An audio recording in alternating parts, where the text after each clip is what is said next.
Hello, I'm Two Stroke Yard Sale. You may remember me from such films as Special Needs Cops and Not My Circus Props, Not My Monkeys. In this video, I will go over setting up a Canik Rival pistol for use in USPSA competition. This applies to both the original polymer frame model and the steel frame Rival-S. I competed with the original Rival for a year and recently switched to the steel Rival. I'm a longtime USPSA competitor with Master and Grandmaster classifications and Range Officer certification. The upgrades listed in this video are intended only for competitors in the production and carry optics divisions of USPSA, not home defenders, concealed carriers, or recreational shooters. These upgrades will also apply to the new provisional limited optics division. Now on to the list of upgrades. The first thing to change is the recoil spring. This pistol is oversprung from the factory and needs a lighter recoil spring to function with some commercial ammo and with your 125 to 135 power factor hand-loaded competition ammo. I found a 14-pound spring to be ideal for my own reloads.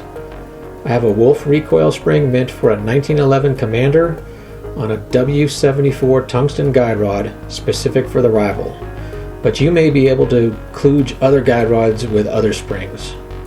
You must use a 1911 Commander or Glock 17 length spring, not a 1911 government length spring. Spring weight will depend on your grip strength and ammunition, but I think 13 to 15 pounds is the usable range. Your electronic red dot sight is by far the weakest link and the part most prone to fail of your Canik Rival carry optics pistol.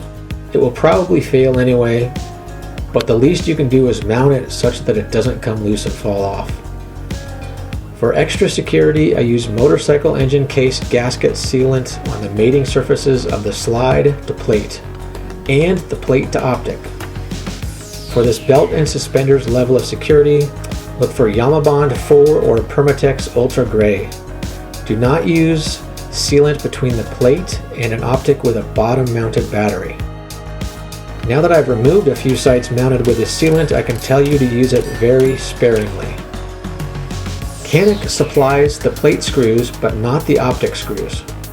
The thread size for plates 4 and 6 is metric M4, but you'll have to figure out the length and head type based on your optic. If you have to cut a screw to a custom length, you should also cut a spare or two.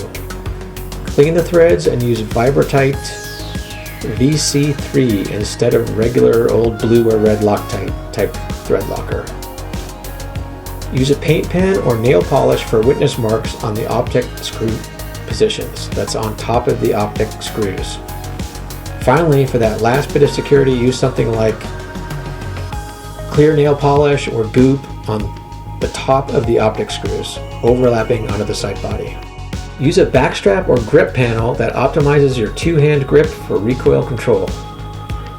The polymer Rival grip with a small brass backstrap doesn't offer much real estate to let me build an ideal grip with my support hand. The steel Rival grip with the medium or large grip panel lets me build a better grip.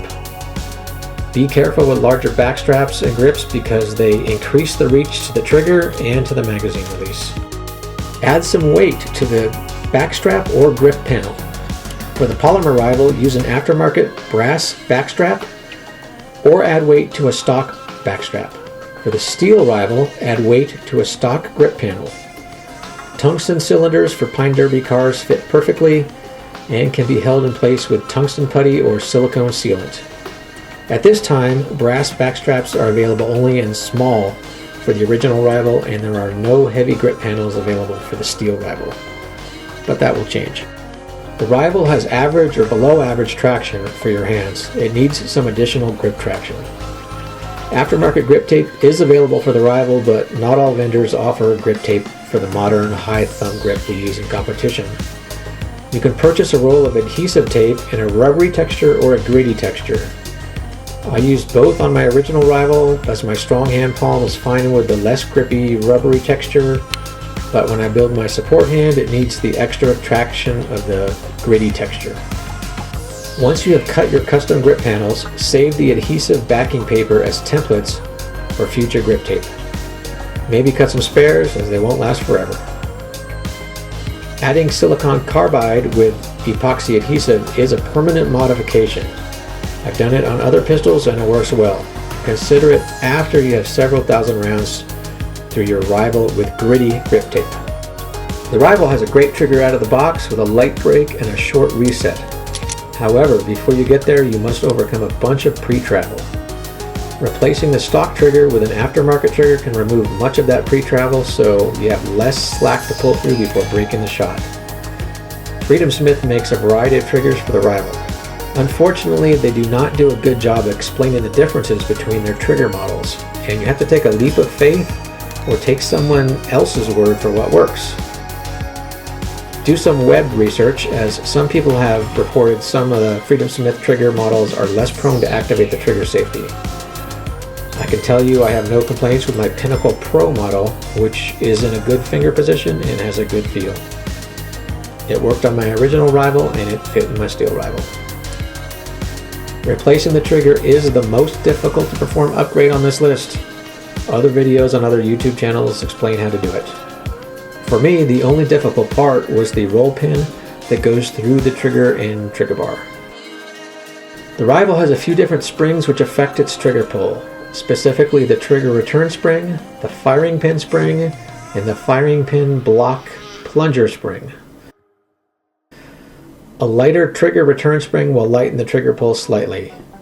However, the Freedom Smith trigger might preload the spring and stiffen the trigger feel, so you can add a number 2 split ring at the back to effectively return the spring to its original length.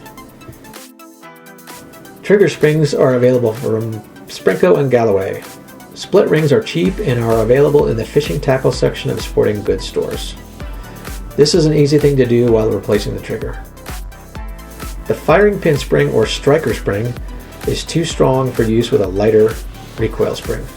You must replace your stock firing pin spring with a lighter spring if you replaced your recoil spring with a lighter spring. Do both of these mods together. Sprinko offers a lighter firing pin spring that I have found ignites my pistol primers. You can also use stiffer than stock Glock striker springs from Wolf or others and experiment with ignition. The firing pin block plunger spring in the slide also affects the trigger pull. Aftermarket lighter springs are available and they are compatible with the respective Glock spring. As you can see, when you replace these springs, the firing pin block plunger and trigger bar are already polished by Canik, so put away your Dremel. The lighter firing pin spring may have trouble igniting hard primers such as rifle primers. Use only pistol primers for reliability. You may have to modify your magazines. The Rival comes with 2 18-round mags. You can purchase additional 18-round, 20-round, or 10-round magazines from Canik. You should avoid anything else currently offered by the aftermarket. For 10-round production division, you can leave the mags as is or add extensions for ergonomic feel. For carry optics division, you should modify some magazines for maximum or near maximum capacity. Maximum capacity is 23 rounds with a Mech-Gar or Canik mag tube, Graham spring and follower, and division legal base pad. Use Graham's Engineering Kit FKCMG11 and file or sand the front and or back of the follower to fit the tube, if necessary. Use the 140mm extended base pad from Taylor Freelance, Springer Precision, Henning, or Terran Tactical. Taylor Freelance offers brass pads if you want more weight. You might not be able to get 23 in the mag the first few times you load it. You will have to work the spring a few times and tap the ammo as you load the mag. I recommend 23 rounds only when absolutely necessary on a stage. It's probably best to use 23 rounds only when loading off the clock at the start, and use 22 rounds when loading or reloading when the timer is running. Rune Tactical and MBX Extreme make a 3D printed follower that allows 24 rounds in an extended magazine. MBX has announced their own proprietary complete magazines. I have avoided the 24 round followers due to reports of unreliability, but I just started testing a magazine with the MBX follower and spring. So far it only holds 23 rounds.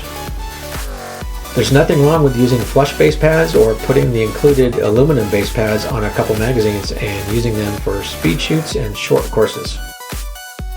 Do not add traction tape to an extended base pad without testing it in a magazine gauge. It's already close to the limit. By the way, the Taylor Freelance pads require an oddball 7/64 Allen tool. Springer says their pads use a 1/16. Get one tool for your range bag and one for your workspace. The Henning pad's detent is spring-loaded, so you just need a small punch or tool tip to remove it. Neither style of Taylor pad is well suited to a stage start position requiring magazines on a surface such as a table or barrel. With the bullet up orientation needed for the best hand grab, the magazine wobbles on the screw housing. I have fixed that by applying beads of silicone sealant on either side. As far as I can tell, all the other pads appear to be flat on the back for surface starts. The magazine release is a free and easy modification that can be a benefit or a detriment. The Rival has a basic release plus 3 different sized extensions that screw onto it. I could not use an extension on my original Rival because I often pressed it when I built my grip from the draw. I'm using the small extension on my steel Rival so I can press the button while using the medium grip panel. Experiment to find the size that lets you press it with the least amount of shifting your strong hand grip and is not accidentally pressed by your support hand. You also don't want it accidentally pressed on table starts, but that doesn't seem to be a problem with the Canik design. Ammunition is vital to putting accurate shots on targets quickly with the Rival. Most competitors prefer a heavier bullet with a faster powder. Use a coated or jacketed bullet of 135 to 150 grains over a fast powder such as N320, clean shot, or sport pistol. Plated bullets are inconsistent and overpriced. Lighter bullets and slower powders tend to feel more snappy. Factory ammo, in particular 115 grain, feels especially bad compared to a nice 147 grain hand load. Steel Rival, particularly one with additional weight, is exceptionally soft shooting and you may find it more tolerant of lighter bullets. For some strange reason, my steel Rival cycled sluggishly with the same ammo that felt fine in my original Rival. My steel Rival wants ever so slightly warmer ammo. The less experienced you are, the less you will notice a difference. As you become more experienced, you can take advantage of the difference in ammo characteristics. The final upgrade on this list is actually a group of downgrades. These are the changes you should not do because they are not legal for USPSA production and carry optics divisions. Do not add the magazine well included with the Rival. Right to jail. Do not add the slide racker included with the Rival. Right away. Do not add extra long base pads. Do not add a compensator. Do not add a laser. You right to Do jail. not add a thumb rest that attaches to the rail. Believe it or not, jail. Or anything rail mounted other than a light. Also jail. Any of these modifications will move you into the open division where you will have to compete against custom-made pistols more suited to the job. That's all I've got for a pistol that is almost ready to compete right out of the box. Let me know in the comments if I missed any useful modifications. Thanks for watching. Now go out and crush the competition.